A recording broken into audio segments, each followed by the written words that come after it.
श्री हनुमान जी ने साकेत धाम को ठुकरा दिया, मुझे नहीं जाना। तो भगवान ने कहा तुम पृथ्वी पर फिर कब तक रहोगे?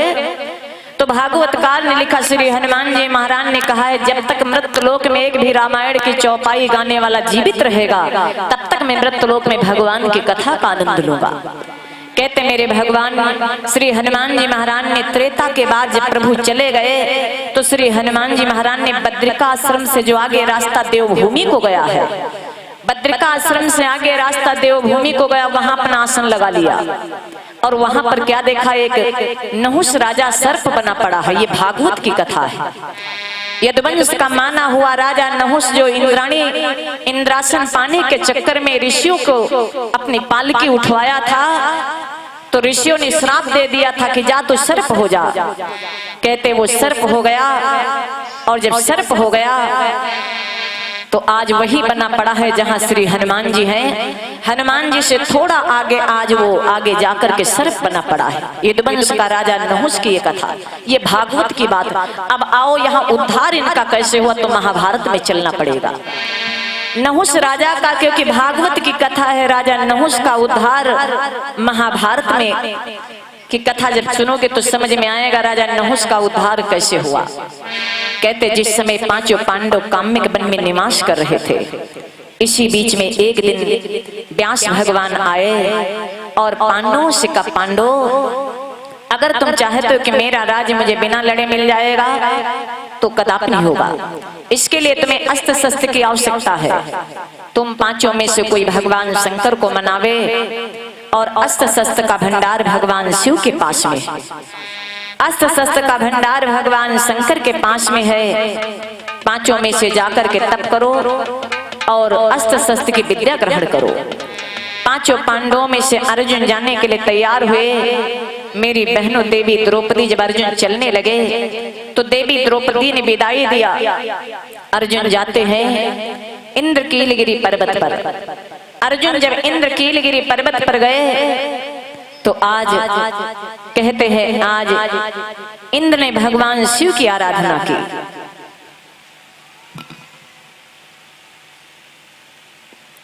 ये पुष्पहार हमारा ये जन्मभूमि का स्नेह और परिवार की तरह प्रेम, सभी के लिए मंगल कामना इस आसन से सभी को शुभ आशीर्वाद। एक बार जयकारा लगा। बोले सच्चिदानंद भगवान के, सांचे दरबार के, भक्त और भगवान के। कहते आज भगवान शंकर माता भगवती से कहते देवी, खैर अर्जुन जाते हैं आज इंद्रकीलगिरी पर्वत पर घोर तप किया। भगवान शंकर प्रसन्न हो गए। अस्त्र शस्त्र की विद्या देने से पहले भगवान ने सोचा अर्जुन की परीक्षा ले ली जाए। अगर अर्जुन परीक्षा में पारंगत हो जाएंगे तब तो इनको विद्या दी जाएगी। तो अर्जुन की परीक्षा ली है मेरे भगवान ने। कहते हैं आज एक मूक नाम का दैत्य उस पर्वत पर रहता था, शूकर का वेश बना करके आया। मेरे भगवान शंकर ने जब देखा मेरे भगवान शंकर और अर्जुन में युद्ध होने का नंबर आया, भगवान शंकर कहते हैं आज अर्जुन अपनी परीक्षा में पारंगत हो गए, पास हो गए। तो मेरे भगवान शंकर ने प्रसन्न होकर के अर्जुन को पाशुपत नाम का अस्त्र प्रदान किया।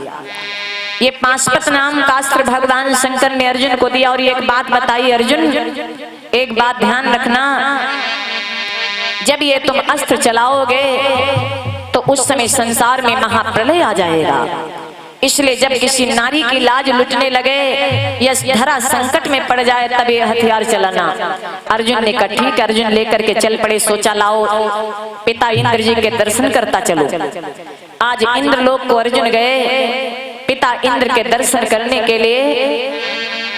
तो आज इंद्र ने आते देखा बेटे को तो आधा सिंहासन खाली कर दिया।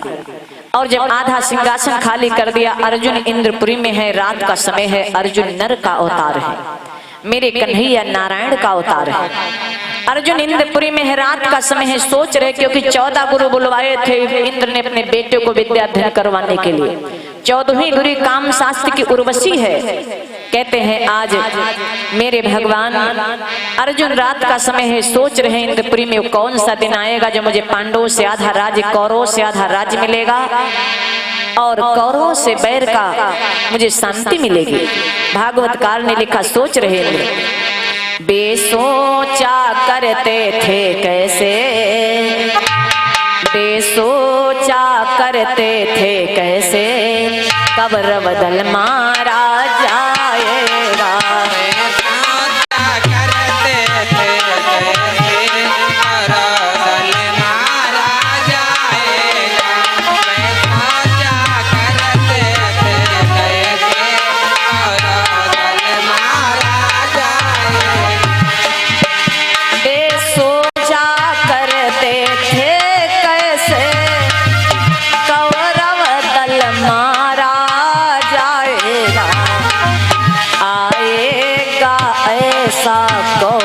दिवस आएगा ऐसा कौन दिवस जब शकुनि संहारा जाएगा, आएगा ऐसा कौन दिवस जब शकुनि संहारा जाएगा, आएगा ऐसा कौन दिवस जब शकुनि संहारा जाएगा।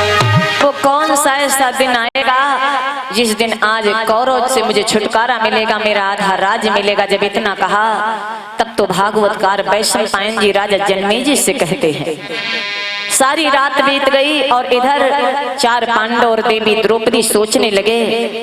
व्यास भगवान ने चार पांडवों से कहा, जब मनुष्य का एक जगह रहते रहते मन ऊब जाए तो स्थान बदल देना चाहिए, तुम सब जाकर के बद्री भगवान की यात्रा करो।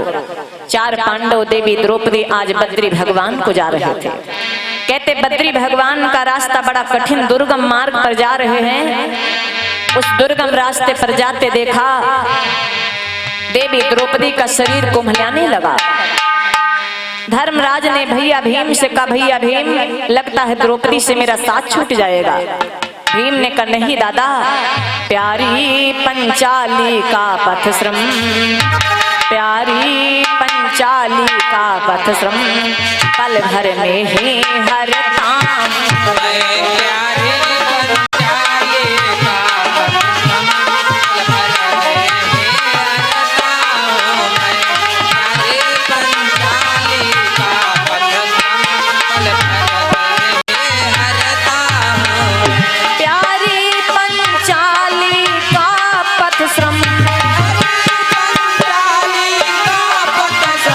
भर में ही हर काम,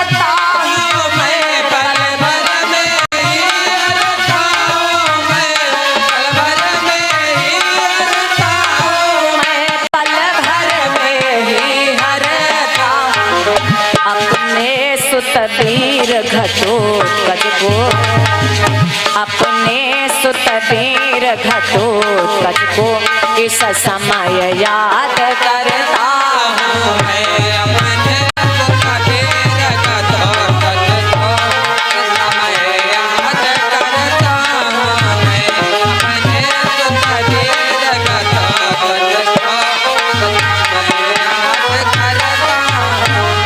जैसे भैया भीम धर्मराज ने कहा, भैया मेरी द्रौपदी का मेरा साथ ना छूट जाए। भीम कहने लगे, नहीं दादा, मैं अपने पुत्र घटोत्कच को बुलाऊंगा। ये भीम का बेटा घटोत्कच कैसे है, जो भीम से भी बहुत वीर था, और अर्जुन का बेटा बब्रुवाहन जो अर्जुन से भी बहुत वीर था। कहते हैं भीम के का जो विवाह हिडिंबा नाम की राक्षसी से हुआ है। अर्जुन के 4 विवाहों की कथा आई है। अर्जुन का पहला विवाह कहते राजा द्रुपद की नगरी में अर्जुन ने मत्स्य वेधन किया और द्रौपदी को प्राप्त किया। जब द्रुपद के राजा की नगरी में पांचाली को प्राप्त किया, लेकर के आए, माँ से कहा, माँ मैं एक सुंदर चीज लाया हूँ। माँ ने कहा, 5 भाई बांट लो। क्योंकि राजा पांडु की जब मृत्यु हुई थी तो राजा पांडु के 2 रानियां थी, एक रानी कुंती है और एक रानी माद्री थी। जब राजा पांडु की मृत्यु हो गई तो रानी माद्री सती हो गई थी राजा पांडु के साथ। मेरे भाई बहनों, माद्री रानी ने कहा था, बहन कुंती आज से मैं अपने बेटा तुम 5 मानोगी और जो भी वस्तु होगी तुम पांचों में बराबर बराबर भागों में बांट दोगी तो मेरे बेटों को अपनी माँ की याद नहीं सताएगी। सो कुंती ने वही काम किया और कहा पांचों भाई बांट लो। द्रौपदी 5 पतियों की नारी बन गई। एक दिन नारद बाबा आ गए। नारद बाबा ने निर्णय कर दिया जिस पांडव के घर में देवी द्रौपदी रहेगी उस पांडव के घर में दूसरा पांडव नहीं जाएगा। 1 महीने बाद द्रौपदी दूसरे पांडव के घर में जाएगी। निर्णय सभी को स्वीकार हुआ लेकिन शर्त रखी गई, अगर 1 महीने तक जिस पांडव के घर में द्रौपदी रह गई है उसमें अगर दूसरा पांडव चला गया तो उसको 12 साल का वनवास झेलना पड़ेगा। पांचों पांडवों ने स्वीकार कर लिया। कहते हैं इस समय देवी द्रौपदी धर्मराज के घर में रह रही थी। एक दिन के बाद रात का समय था। कुछ लुटेरे गायों को लूट करके लिए जा रहे थे। लुटेरों ने जाकर के इंद्र से अर्जुन से कहा, अर्जुन तुम्हारे होते हुए तुम्हारे जैसे वीरों की शाखा होती हुई और मेरी ये दशा, शाखा वीर वंश के विभाव का करते न ख्याल, विजय पताका रणभूमि में गड़ी रही। रचकेंद्र वीरता के बाने को न जाने दिया, झुकने न पाई मूछ ऊंची ही खड़ी रही। हिम्मत न हार ललकार बार बार, रिप मारने की चाह चित्त में अड़ी रही। सीने चोट झेल झेल जान पर खेल खेल, खेल गए वीर खेत खोपड़ी पड़ी रही। ऐसे वीरों की शाखा और मेरी ये दशा।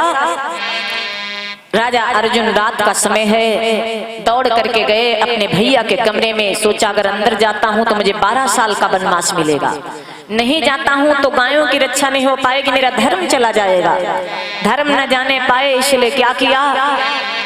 कहते हैं आज राजा अर्जुन अंदर गए। धर्मराज के घर से आज हथियार लेकर के आए। घमासान युद्ध हुआ और युद्ध में लुटेरे आज मार करके भगा दिया। गाय ब्राह्मणों को दे दिया। जब गाय ब्राह्मणों को दे दिया तब तक सवेरा हो गया। जब सवेरा हो गया मेरे भाई बहनों, सवेरे का समय था। अर्जुन ने पीले रंग के वस्त्रों को धारण किया तो बड़े भैया धर्मराज कहने लगे, भैया क्या मेरे से कोई गलती हो गई जो तुमने आज राजर्षि वेश का त्याग किया है। मेरे भाई बहनों ऐसी बात नहीं कि रामायण में ही भाइयों में प्रेम था, महाभारत में भी 5 भाइयों में इतना प्रेम था। अपने छोटे भैया से बोले, भैया क्या मेरे से कोई गलती हो गई। तो सारी रात वाली घटना बतलाया। भैया अगर मैं वनवास को नहीं जाऊंगा 12 साल के लिए तो नारद बाबा की वाणी असत्य हो जाएगी, इसलिए ऋषि की वाणी असत्य न होने पाए। चलने लगे। आज कुछ सभी लोगों ने विदाई दिया बड़े प्रेम से और अर्जुन कुछ दिन तक तो नैमिषारण्य में रहे। नैमिषारण्य के बाद हरिद्वार में अर्जुन रहे। हरिद्वार में पार्थयो रहे बिताते काल, हर इच्छा बस वहीं से गए लोक पाताल। अर्जुन पाताल लोक को गए। पाताल लोक की जानती छटा कैसी थी। नागों के राजा और राजा की बेटी एक उलूपी थी। कहते नाग कन्या उलूपी आज उस नगर की छटा देखा। पाताल लोक में स्वाच्छंद रूप से सभी जगह, पाताल लोक में भ्रमण किया।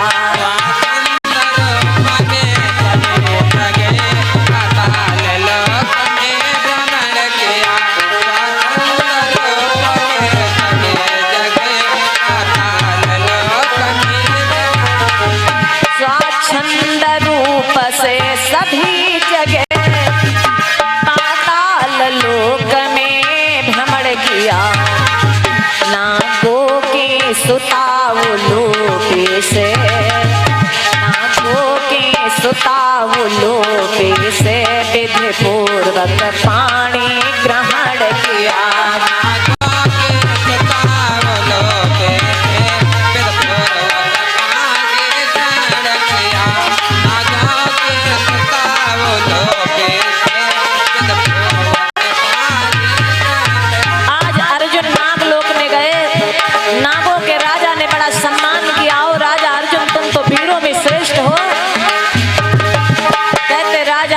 का विवाह नागों की बेटी उलूपी के साथ में ये दूसरा विवाह हुआ। अर्जुन बहुत समय तक नागों की बेटी उलूपी के पास में रहे। जब चलने लगे तो विदाई लिया। अर्जुन बोले जल जल विद्या का उपकार कभी न भुलाऊंगा। अर्जुन बोले जल विद्या का उपकार कभी न भुलाऊंगा। अर्जुन बोले जल विद्या का उपकार कभी न भुलाऊंगा। अर्जुन बोले जल विद्या का उपकार कभी न भुलाऊंगा। प्रिय तुम्हें उलूपी अवसर पर, प्रिय तुम्हें उलूपी अवसर पर मैं तुम्हें स्वदेश बुलाऊंगा। फिर तुम्हें उलूपी अवसर पर मैं तुम्हें स्वदेश बुलाऊंगा। तुम्हें उलूपी अवसर पर मैं तुम्हें स्वदेश बुलाऊंगा। कहते राजा नागों के राजा आज अपनी बेटी उलूपी का विवाह अर्जुन के साथ में कर दिया।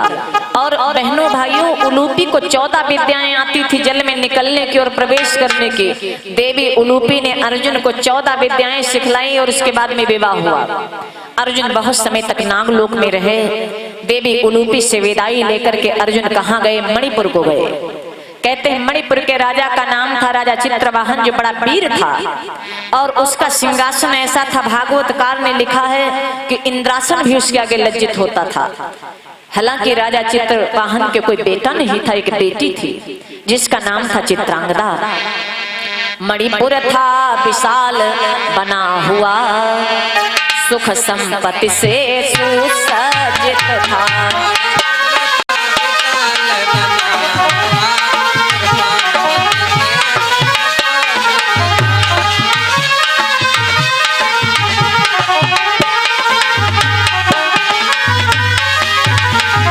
मणिपुर था विशाल बना हुआ, सुख संपत्ति से सुसज्जित था। जिसकी शोभा सुषमा बिलोके, जिसकी शोभा सुषमा बिलोके, सुरपुर भी होता लज्जित था।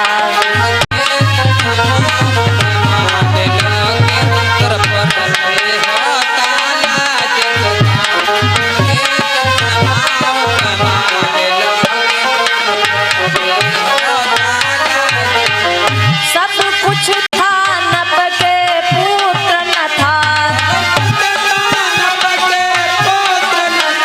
एक चित्रांगदा सुकन्या थी, एक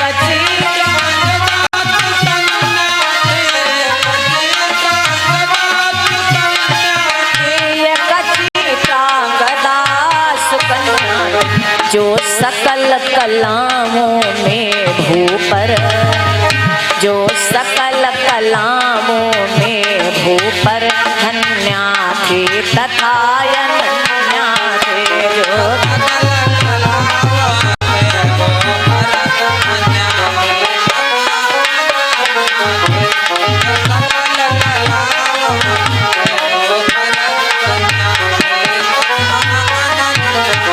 मणिपुर के राजा चित्रवाहन की बेटी का नाम चित्रांगदा था, जो वीरों में श्रेष्ठ थी, समस्त विद्याओं से पारंगत थी।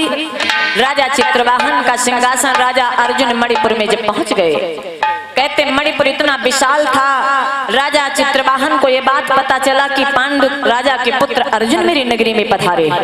सम्मान दरबार में लाया गया, बड़ा सम्मान किया, क्योंकि वीरों का सम्मान वीर ही कर सकते हैं। संसार में पुरुषार्थ की पूजा होती। अर्जुन आज बड़े प्रेम और सम्मान से वहां रहने लगे। जब काफी दिन रहते बीत गया तो राजा चित्रवाहन की कुछ ऐसी बात हुई, राजा चित्रवाहन ने अपनी बेटी चित्रांगदा का विवाह किया। ये अर्जुन का तीसरा विवाह।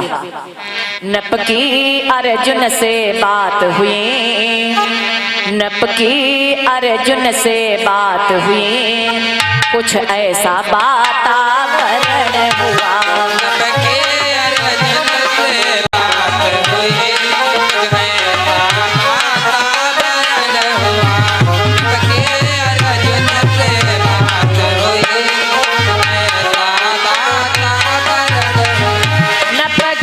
अर्जुन से बात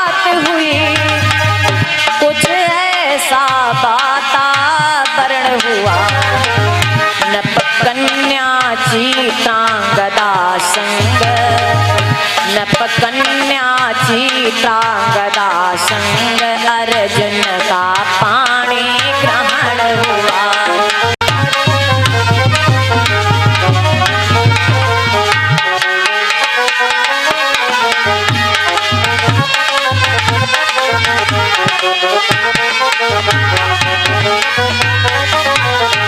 आज चित्रांगदा और अर्जुन का ये तीसरा विवाह हुआ। चित्रांगदा और अर्जुन से जो बेटा हुआ है उसका नाम है बब्रुवाहन। बब्रुवाहन ने आन बान शान में अपने पिता का भी वध कर दिया था। कथा सुनी होगी अर्जुन वध के, अर्जुन के लिए। और फिर उसके बाद रमणक द्वीप से अमृत लेकर के आए थे, तब जीवित किया गया था। खैर अर्जुन को जब 1 वर्ष शेष रह गया विचरण करते हुए, 11 वर्ष बीत गए अर्जुन को भ्रमण करते हुए। जब 1 वर्ष शेष हो गया तो अपने कन्हैया की याद आई, अपने मोहन की याद आई कि लाओ चलते हैं मनमोहन के दर्शन किया जाए। तो द्वारिकापुरी आ गए। जब अर्जुन विदाई लेकर के चित्रांगदा से आए हैं कि देवी जब मेरे घर में कोई महोत्सव होगा तो मैं सभी को ससम्मान अपने घर ले जाऊंगा। अर्जुन आज द्वारिकापुरी में आए और मेरे भगवान कन्हैया बड़े प्रेम से द्वारिकापुरी में कुछ दिन तक रहे। लेकिन भगवान कन्हैया ने अर्जुन को सुभद्रा का हरण करवा दिया। क्यों करवाया? क्योंकि दाऊ भैया सुभद्रा का विवाह दुर्योधन के साथ में करना चाहते थे और दुर्योधन दाऊ भैया का गदा युद्ध का चेला था। मेरे भगवान जानते हैं आगे महारक्तपात होने वाला है, मेरी बहन का विवाह होगा तो गलत हो जाएगा, एक रक्तपात होने वाला है। तो मेरे भगवान ने वो लीला की, अर्जुन और सुभद्रा का हरण करवा दिया। अर्जुन से सुभद्रा का जब हरण करवा दिया, हालांकि बाद में बड़ा क्रोध दाऊ को आया था, लेकिन मेरे भगवान ये जानते थे कि जगत का कल्याण होना है जिसमें। तब तो अर्जुन और सुभद्रा का चौथा विवाह हुआ जिसमें अभिमन्यु नाम का बेटा हुआ। विषय भटक गया, बात क्या चल रही थी? अर्जुन भीम का बेटा घटोत्कच कैसे है? क्योंकि भीम ने कहा मैं अपने पुत्र घटोत्कच को याद करूंगा जो द्रौपदी की मदद करेगा बद्री भगवान में। ये घटोत्कच कहते जिस समय लाक्षागृह बनकर के तैयार हो गया, लाक्षागृह बनकर के तैयार हो गया, दुर्योधन ने एक भंगी को बुलवाया है और कहा है जब इसमें 5 पांडव कुंती सो जाएं तो तुम इसमें आग लगा देना। मेरे भाई बहनों, भंगी जरूर था लेकिन अब उसकी पत्नी बड़ी ही विद्वान थी। पत्नी के पास में गया, बोली देवी दुर्योधन ने कहा जब 5 पांडव इसमें सो जाएं तो इसमें तुम आग लगा देना। मेरे भाई मेरी बहनों, वो दुर्योधन, वो पत्नी कहने लगी स्वामी किसी के घर में आग लगाने वाला 7 जन्मों तक कोढ़ी होता है, तुम आग मत लगाना। अगर दुर्योधन तुमको फांसी दे दे तो तुम हंसते हंसते स्वीकार कर लेना, और जब तुम फांसी चढ़ जाओगे मैं तुम्हारी लाश उतरवा करके सती हो जाऊंगी एक चिता बना करके। मैं लाश तुम्हारी ले करके, वो अपने पति को साहस बढ़ाती कहती स्वामी गलत काम मत करना, अगर तुमको फांसी दे दे तो मैं तुम्हारा साथ नहीं छोड़ूंगी। दुर्योधन तुमको फांसी दे तुम हंसते हंसते चढ़ जाना।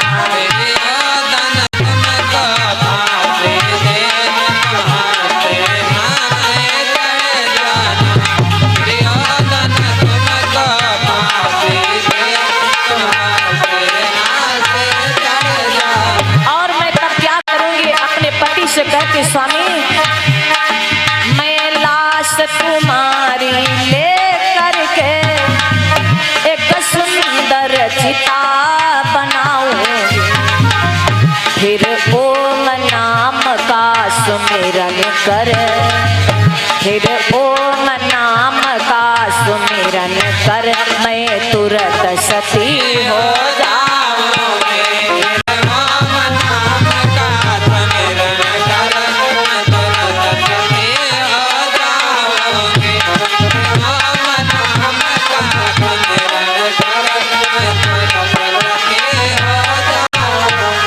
स्वामी किसी के घर में आग लगाने वाले 7 जन्मों तक कोढ़ी होगा, तुम्हारे 6 जन्म बच जाएंगे, 1 जन्म गंवा दोगे, 6 जन्म कोढ़ी होने से बच जाओगे। खैर भंगी ने आग नहीं लगाया। इधर लाक्षागृह में जब पता चला विदुर जी को, विदुर जी ने आज पांडवों से सुरंग बनवा करके पांडवों के निकलने का रास्ता बना दिया। कहते हैं 5 पांडव जब लाक्षागृह से बच करके आए हैं तो देवी कुंती के साथ में एक जंगल पड़ा, उसी जंगल में एक हिडिंब नाम का राक्षस और उसकी बहन हिडिंबा रहते थे। सारी रात के थके हारे थे पांचों पांडव। तो पांडवों ने विचार किया, जब एक जागता था तो चार सोते थे, यानी भीम जब पहरा देते थे तो चार सोते थे, और जब चार जागते थे तो एक सोता था। भीम जग रहे थे और चार भाई और कुंती सैन सो रहे थे। माता कुंती धीरे से उठी, बोली बेटा मुझे पानी प्यास लगी है, कहीं पानी मिल जाएगा। भीम ने गदा रख लिया अपने कांधे पर और चल पड़े पानी की तलाश में। उसी हिडिंब नाम के राक्षस ने देखा, अपनी बहन हिडिंबा को भेजा, जाओ कहीं मानव की सुगंध आ रही है, मानव का मांस खाया जाएगा, लेकर के आओ। हिडिंबा फरसा रख करके कंधे पर चल पड़ी तो क्या भीम से भेंट हो गई।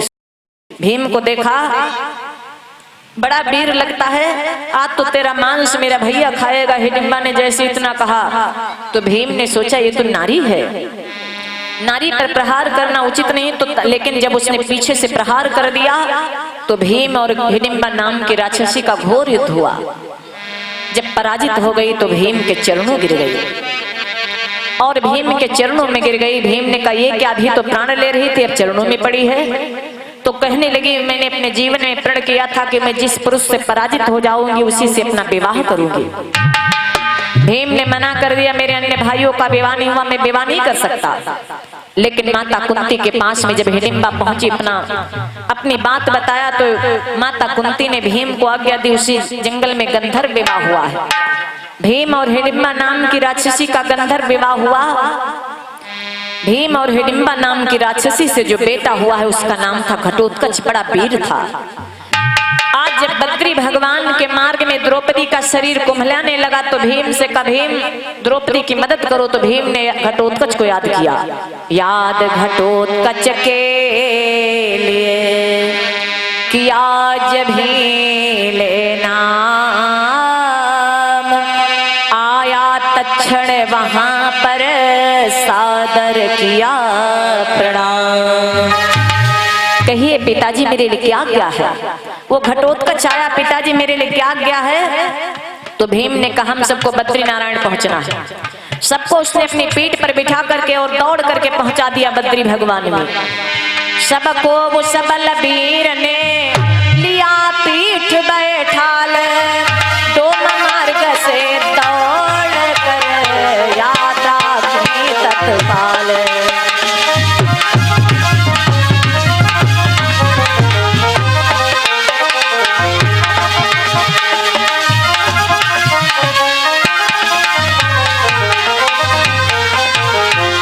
आज जैसे सभी को पीठ पर बिठाया, घटोत्कच ने ले जा करके प्रातः काल के समय बद्री भगवान में उतार दिया। सवेरे का समय था, चार पांडव देवी द्रौपदी बैठ गए। एक ऊंची पहाड़ी पर बैठे थे, कहीं से कमल का पुष्प आया, द्रौपदी के पास में गिर गया। मेरे भाई बहनों, द्रौपदी ने फूल उठाया और अपने भीम को दिखाया, स्वामी मैंने सुना तो था कि ब्रह्मा कभी कभी बड़े अलौकिक चीज का निर्माण करते, लेकिन मैंने देखा नहीं था। सुनती थी लेकिन आंखों से, सुनती थी लेकिन आंखों से, देखा है ऐसा कमल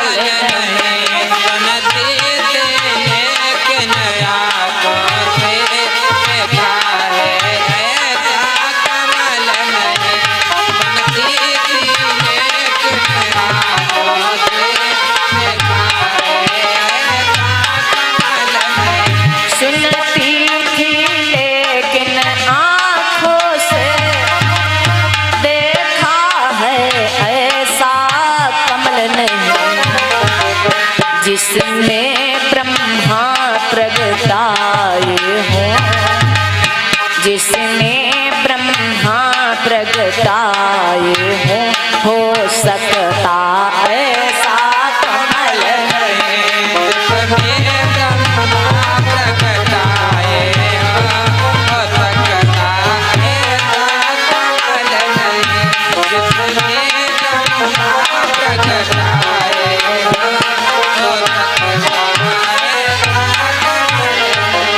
यदि इसका जोड़ा मिल जाता, यदि इसका जोड़ा मिल जाता,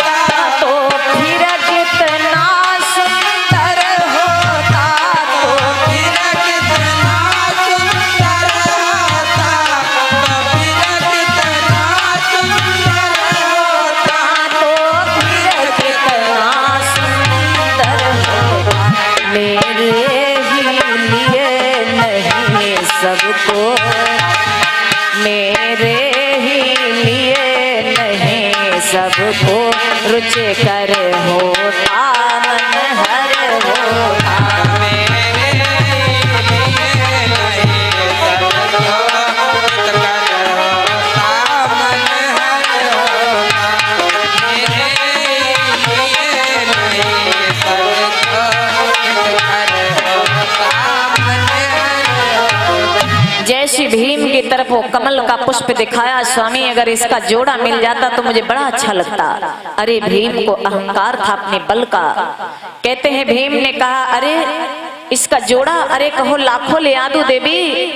कहा भीम ने कौन सा है यहाँ बड़ा सवाल, ऐसे लाखों कमल में ला दूंगा तत्काल। कहने लगी नहीं स्वामी इसका जोड़ा ले आओ। कमर को कस के बांध लिया और गदे को कांधे पर रख करके चल पड़े। तो गदा लिए थे हाथ में, गदा लिए थे हाथ में, फंसे हुए थे भेंट, इसी रूप में हो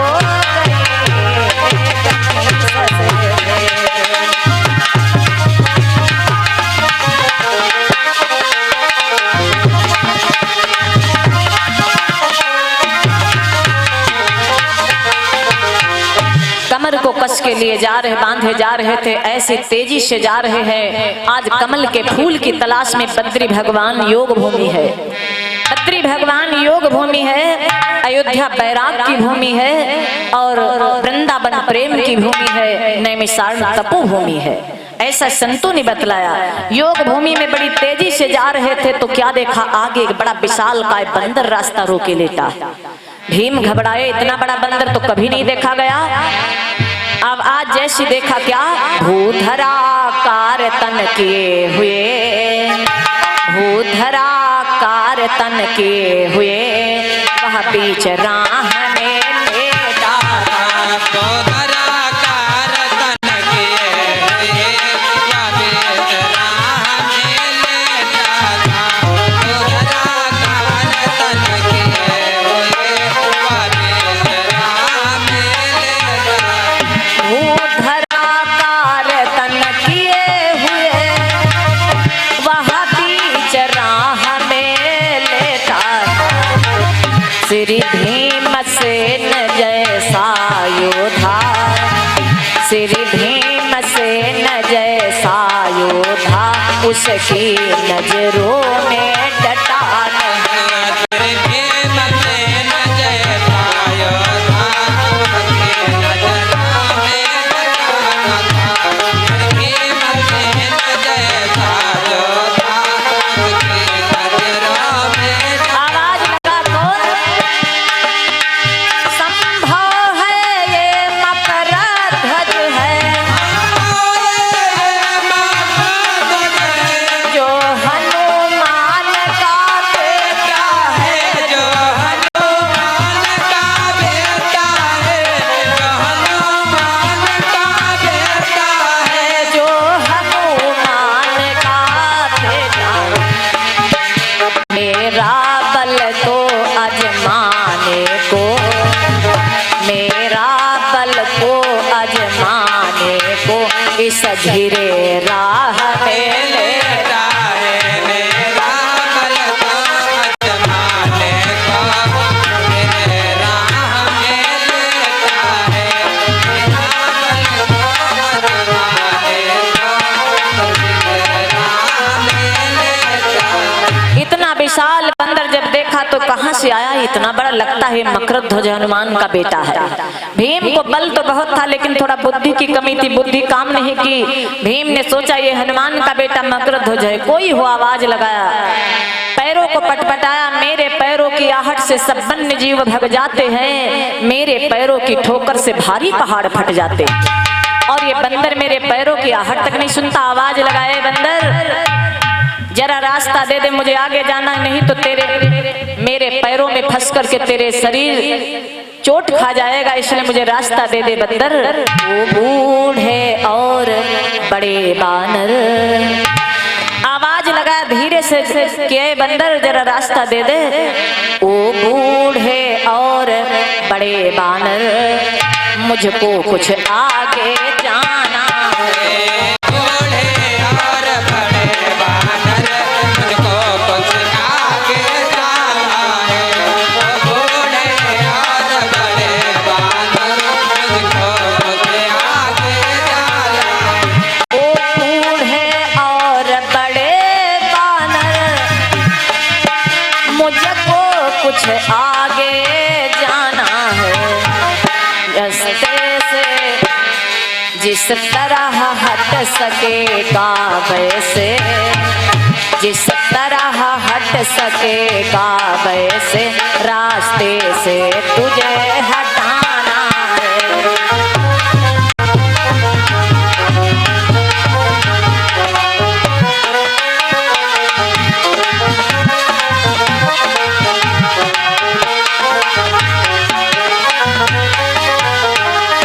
भीम ने धीरे से आवाज लगाया, बंदर मुझे रास्ता दे दे, आगे जाना है।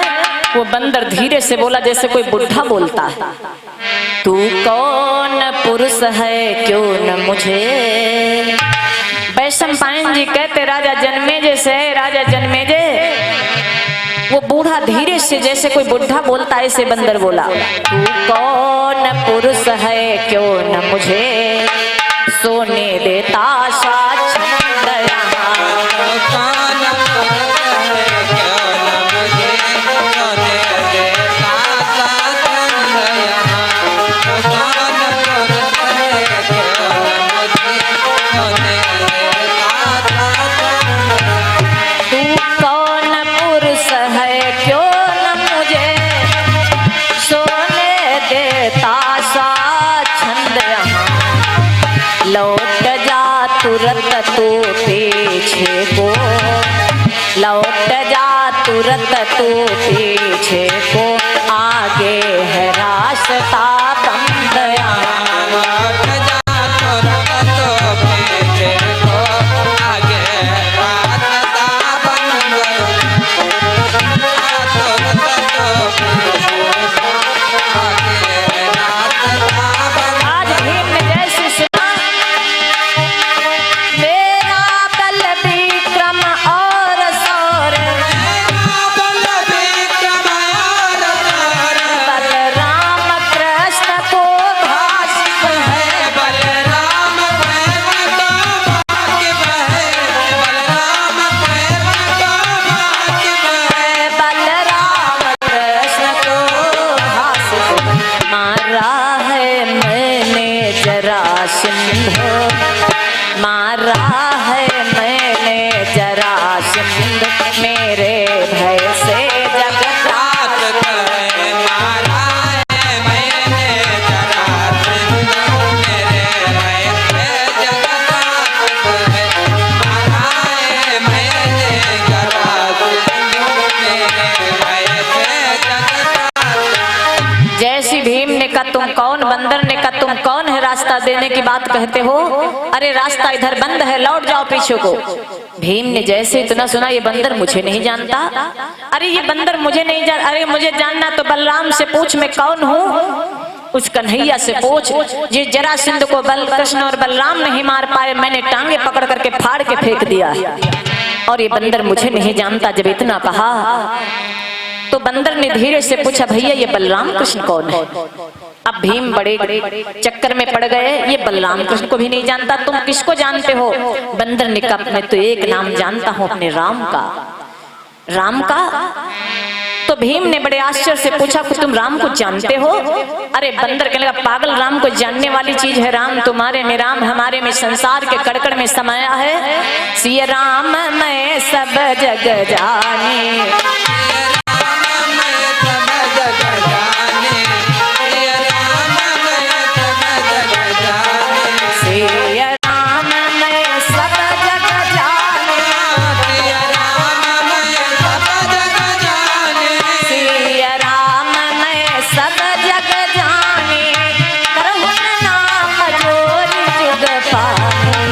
सिया राम मैं सब जग जाने, करहु प्रणाम जोर जुग पाए।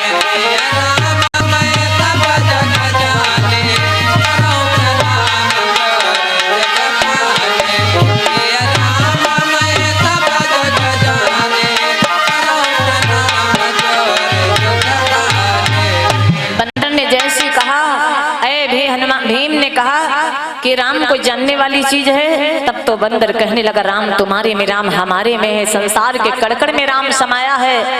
वो बंदर कहता मूर्ख अपने अंदर झांक, तेरे अंदर भी राम समाया है। तेरा राम तू में, तेरा राम तू में, तू अंत कहाँ भटका, तेरा राम तू में, तू अंत कहाँ भटका, तेरा राम तू में, तू अंत कहाँ भटका, अंत कहाँ भटका, अंत कहाँ भटका, अंत कहाँ भटका, कहाँ भटका, अंत कहाँ भटका, तेरा राम तूने, तेरा राम तूने, तू अंत कहाँ भटका, तेरा राम तूने, तू अंत कहाँ भटका, तेरा राम तूने, तू अंत कहाँ भटका, तेरा राम। कैसे राम समाया इस शरीर के अंदर दिखाई क्यों नहीं देता? जैसे मक्खन बसत दहिया में, जैसे मक्खन बसत दहिया में, जैसे मक्खन बसत दहिया में, निकलत नाही, निकलत नाही मथनी बिना खटके, तेरा राम तूने, तेरा राम तूने, तू अंत कहाँ भटके, तेरा राम तूने, तू अंत कहाँ भटके, तेरा राम, तू अंत कहाँ भटके, तेरा राम तूने, तू अंत कहाँ भटके, तेरा राम। और मेरा भगवान कैसे समाया है? जैसे रंग बसत मेहंदी में, जैसे रंग बसत मेहंदी में, जैसे रंग बसत मेहंदी में, निकलत नाही, निकलत नाही सिलबट्टा बिना खटके, तेरा राम तूने, तेरा राम तूने, तू अंत कहाँ भटके, तेरा राम तूने, अंत कहाँ भटके, तेरा राम तूने, तू अंत कहाँ भटके, तेरा राम तूने। बोलो सच्चिदानंद भगवान के। कहते हैं संतों की वाणी मेरा भगवान हृदय में समाया है, अंदर कहाँ ढूंढने से मिलेगा? संत निजामुद्दीन औलिया उस फकीर का महावाक्य है, मेरे परमात्मा तू मेरा सब कुछ ले ले, सब कुछ चला जाए, बदले में भक्ति मिल जाए फिर भी सस्ती है। इतनी बड़ी कीमत संतों ने भक्ति किया की। खैर आज भीम ने जैसे इतना सुना तो सोचा अब राम की मैं बड़ाई करूं तब ये मालूम हो पाएगा बंदर कौन है।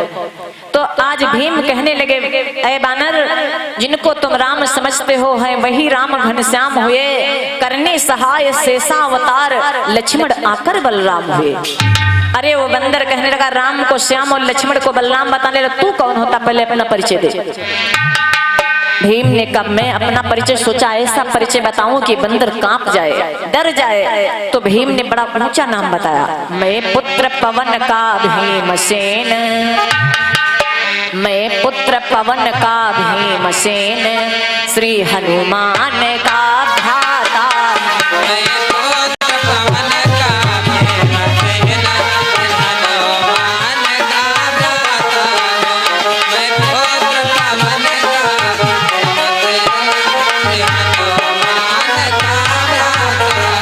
मैं पुत्र पवन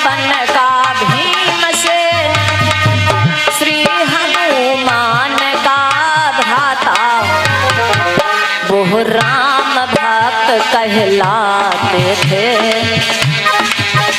वो राम भक्त कहलाते थे, मैं श्याम भक्त कहलाता, राम भक्त कहलाते, मैं श्याम भक्त कहलाता, राम भक्त कहलाते, मैं श्याम भक्त कहलाता। बताया मैं पवन का पुत्र हूँ, हनुमान का छोटा भाई हूँ। बंदर ने कहा तुम्हें हनुमान का छोटा भाई बताने में शर्म नहीं आई? का क्यों? कापी बोला बजरंग तो कपि बोला बजरंग तो सागर गए छलांग, तू मुझे लांग सकता नहीं, राह रहा है नाग।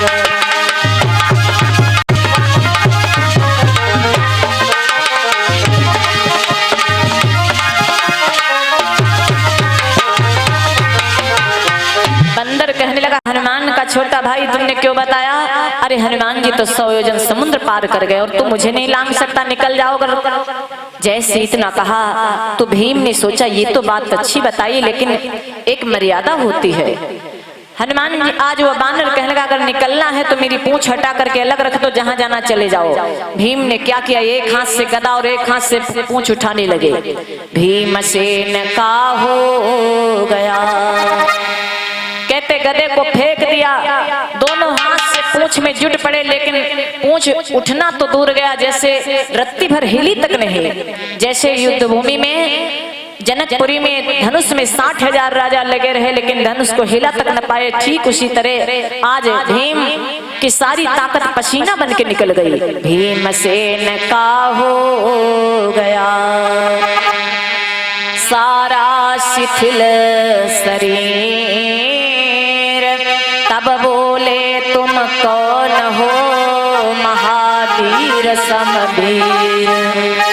चरणों में गिर गए, कौन हो महाराज, तुम तो वीरों में कोई श्रेष्ठ हो, तुम कोई वीरों में महावीर हो, अपना परिचय बताओ।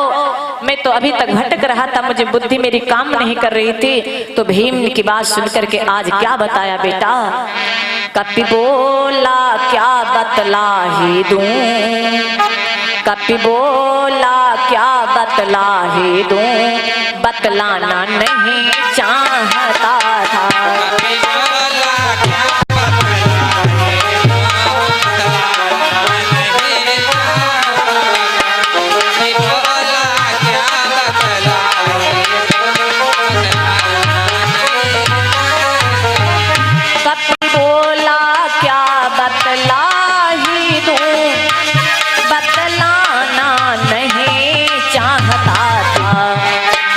इस युग में निज पिछला स्वरूप, इस युग में निज पिछला स्वरूप प्रगटाना नहीं चाहता।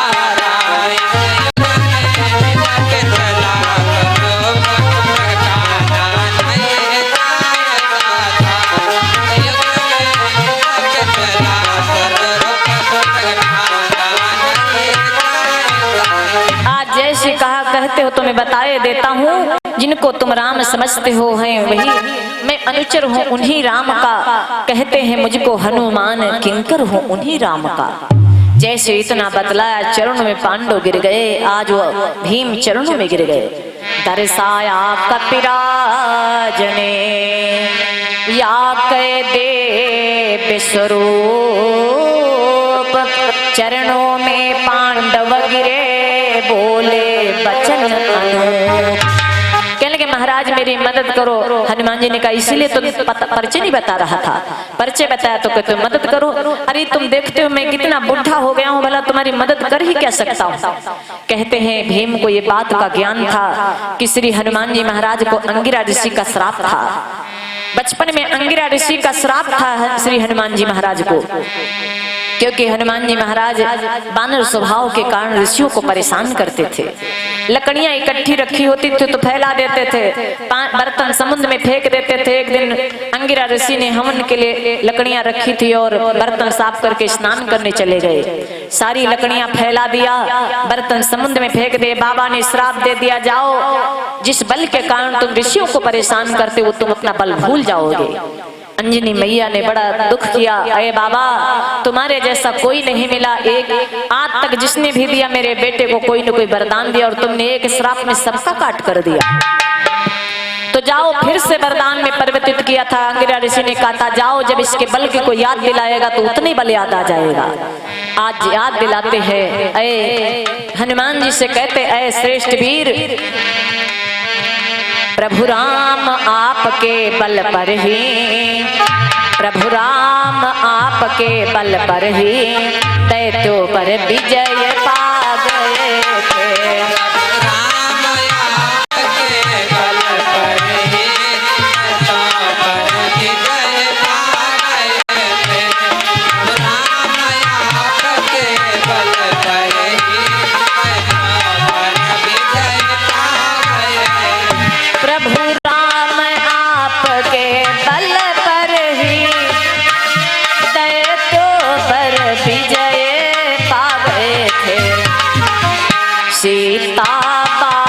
लय कुशल सहित, सीता वापस लय कुशल सहित, कौशलपुर पुनः आ गए थे।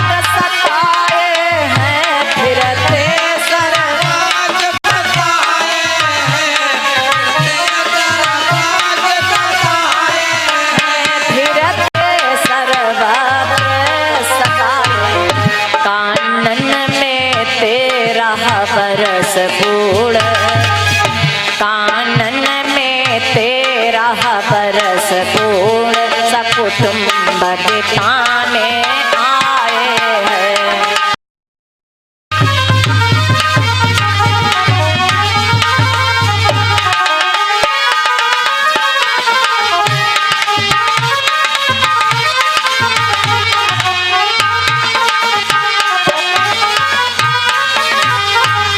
हनुमान जी के जब चरणों में गिर करके बहुत विनय किया तो हनुमान जी ने कहा जाओ, मैं कर ही क्या सकता हूँ। जब बल की याद दिलाया तो उतना बल याद आ गया। कहा जाओ, तुम कहते हो तो मैं बैठूंगा रथ पर, पार्थिव ध्वज चंदन की शोभा निरखूंगी, रथ वाहक रामा अवतार यदुनंदन की। अगर तुमने मुझे युद्ध का निमंत्रण दिया तो मैं स्वीकार करता हूँ। जाओ, जिस रथ को मेरे कन्हैया चलाएंगे, जिस रथ को मेरे मधुसूदन चलाएंगे, उस रथ की ध्वजा पर बैठ करके मैं महाभारत का युद्ध का देखूंगा और अपने प्रभु की छवि का रसपान करता रहूंगा। मेरे भगवान ने स्वीकार किया। अब हनुमान जी ने पूछा आगे इधर कहाँ जा रहे हो? तो कमल का पुष्प दिखाया, कहने के प्रभु में द्रौपदी की इच्छा की पूर्ति के लिए कमल का पुष्प लेने जा रहा हूँ, ये कहाँ मिलेगा? श्री हनुमान जी ने बताया ये आगे यही रास्ता गया है कुबेर के सरोवर को, क्योंकि कुबेर का सरोवर अलकापुरी नगरी में पड़ता है। अलकापुरी नगरी कैलाश पर्वत के निकट है, लेकिन आगे रास्ता बड़ा दुर्गम है और दुर्गम रास्ते पर जाना बड़ा कठिन है, तुमको वहां एक खतरा भी है। श्री हनुमान जी ने कहा समझ करके जाना वीर श्रेष्ठ। श्री हनुमान जी ने सचेत तो कर दिया। श्री हनुमान जी के कथनानुसार यह पथ कुबेर सर जाता है, इससे यात्रा संपन्न करो, द्रौपदी महासम्राज्ञी को कमलों से पूर्ण प्रसन्न करो। जाकर के पुष्प लेकर के आओ। भीम जाते हैं आज कमल का पुष्प लेने के लिए। जब थोड़ी ही दूर आगे बढ़े थे, वो नहुस राजा जो सर्प बना पड़ा था, यदुवंश का माना हुआ राजा नहुस सर्प बना पड़ा है, एकदम शरीर में सनसन करता हुआ भीम के लिपट गया। जब भीम के शरीर में लिपट गया, ऐसे तरह से लिपटा है, विषैला धुआं फेंकता है, तो भीम आज मूर्छित होकर के गिर गए। एक दिन बीत गया, 2 दिन बीत गया और इधर धर्मराज भगवान की कथा सुन रहे थे। कहते हैं बद्री भगवान में कथा सुनने का प्रभाव अलग है, नैमिषारण्य की भूमि में कथा सुनने का प्रभाव अलग है, और हरिद्वार में तीनों की कथा, तीनों जगहों पर कथा सुनने का प्रभाव अलग है। बद्री भगवान की हम विशेषता बताते हैं, भागवतकार ने लिखा है, कहते बद्री भगवान की इतनी बड़ी महिमा है कथा की कि जो बद्री भगवान में कथा सुनकर के श्रोता को देख लेता है वो पाप मुक्त हो जाता है। कथा सुनना तो बहुत बड़ी बात है, जो सुनने वाले, जैसे यहाँ से कोई कथा सुन के जा रहा हो, बद्री भगवान में जो कथा बैठ करके सुन के निकला हो और कोई पापी की नजर पड़ जाए तो पाप मुक्त हो जाएगा। और यही हुआ। धर्मराज कथा सुनकर के उठे। द्रौपदी ने कहा स्वामी बड़े दिन 2-3 दिन बीत गए, भीम का पता नहीं लगा, जाकर के देखो। धर्मराज उसी रास्ते पर निकले तो क्या देखा, आगे श्री हनुमान जी का मिलन हुआ। हनुमान जी ने बताया आगे रास्ता दुर्गम है, भीम लगता है चक्कर में फंस गए, तुम जाकर के उनको देख करके आओ। धर्मराज आगे जाते तो क्या देखा, शरीर से भीम मूर्छित है और शरीर मूर्छित पड़ा है। वो सर्प बहुत विशाल शरीर को जकड़े है, लेकिन सर्प की आंखें जैसी खुली, सर्प ने जैसी धर्मराज को देखा, देखते देखते उसको मुक्ति मिल गई, कुछ कहना भी नहीं पड़ा। जैसे धर्मराज के दर्शन के उस सर्प ने भाई बहनों मुक्त हो गया, एक तेज पुंज मूर्तिमान प्राणी की तरह खड़ा हो गया। जब तेज पुंज मूर्तिमान प्राणी को देखा, धर्मराज से कहने लगे क्या बात है भाई? तो धर्मराज ने पूछा आप कौन है मूर्तिमान प्राणी? तो बताया मैं यदुवंश का राजा नहुष हूँ। इंद्रासन के चक्कर में मैंने संतों से मेरे से अपराध हो गया, मैंने संतों के द्वारा उठाई हुई पालकी पर बैठ करके गया, इसलिए संतों ने मुझे श्राप दे दिया और मैं सर्प बन गया। आज आपके दर्शन हुए तो मेरा उद्धार हुआ। आगे वो तो चला गया, नहुष राजा उद्धार हो गया। भीम और धर्मराज दोनों भैया पहुंच गए कुबेर के सरोवर को।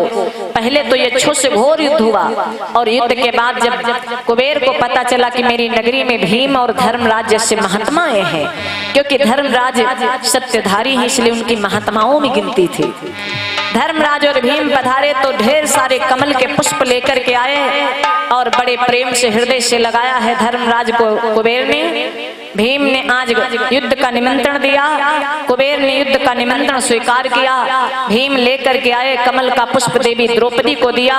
देवी द्रौपदी आज प्रसन्न हुई। चारों पांडव और देवी द्रौपदी भगवान की कथा में बैठे थे। भागवतकार ने लिखा भीम का अहंकार जाता रहा, इसीलिए भागवतकार ने लिखा भगवान की भक्ति स्वतंत्र है, भक्ति स्वतंत्र सकल गुण खानी, बिन सतसंग न पावे प्राणी। पुण्य पुंज बिन मिले न संता, सतसंगत संसृत कर अंता। आओ दो बार भगवान नाम, उसके बाद आरती होगी।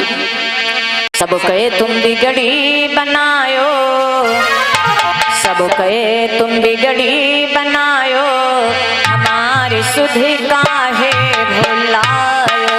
सब कहे तुम बिगड़ी बनायो, हमारी सुधि काहे भुलायो। सब कहे तुम बिगड़ी बनायो, हमारी सुधि काहे भुलायो। काहे भुलायो प्रभु काहे भुलायो, काहे भुलायो प्रभु काहे भुलायो। काहे भुलायो प्रभु काहे भुलायो। यशोदा के सुत कहलायो, यशोदा के सुत कहलायो, हमारी सुधि काहे भुलायो। यशोदा के सुत कहलायो, हमारी सुधि काहे भुलायो। यशोदा के सुत कहलायो, हमारी सुधि काहे भुलायो। तोड़वा की धूली अहिल्या को तारो, गुणवा की डोले अहिल्या को तारो। गुणवा की डोले अहिल्या को तारो। पत्थर ते नारी बनायो, पत्थर ते नारी बनायो, हमारी सुधि का भुलायो। पत्थर से नारी बनायो, हमारी सुधि काहे भुलायो। पत्थर से नारी बनायो, हमारी सुधि काहे भुलायो। बोल की रातन को कामदगिरी पर, की रातन को कामदगिरी पर। की रातन को कामदगिरी पर। लरिकन अस दुलरायो, लरिकन अस दुलरायो, हमारी सुधि का भुलायो। सब कहे तुम बिगड़ी बनायो, हमारी सुधि काहे भुलायो। काहे भुलायो प्रभु काहे भुलायो। काहे भुलायो प्रभु काहे भुलायो। सब कहे तुम बिगड़ी बनायो, हमारी सुधि काहे भुलायो। सब कहे तुम बिगड़ी बनायो, हमारी सुधि काहे भुलायो। बोले सच्चिदानंद भगवान के, सांचे दरबार के। सभी लोग अपने स्थान पर खड़े हो जाएं, भगवान की आरती करें।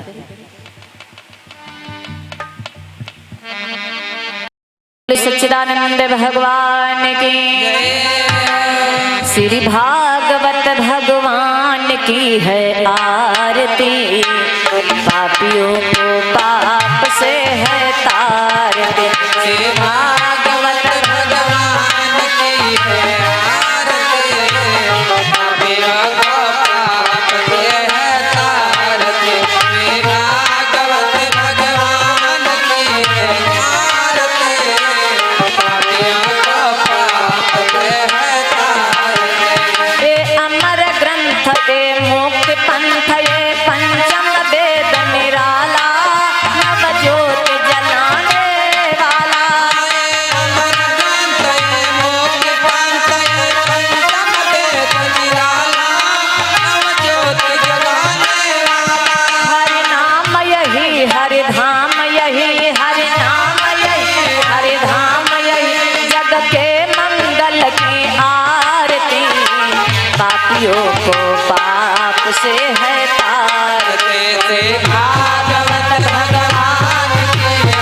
आरती पापियों को पाप से है तारती श्री भागवत भगवान की है आरती पापियों को पाप से है तारती ए शांति गीत पावन पुनीत पापों को मिटाने वाला हरि दर्श कराने वाला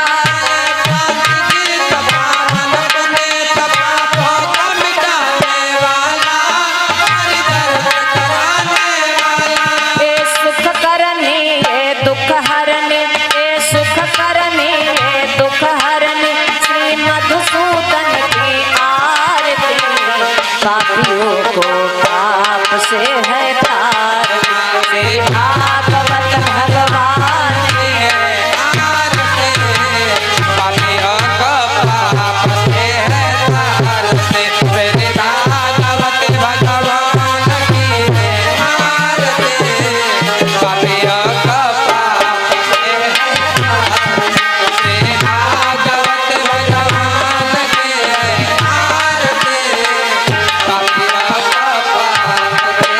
ए अमर बोल जग पंथ खोल सदमार्ग बताने वाला बिगड़ी को बनाने वाला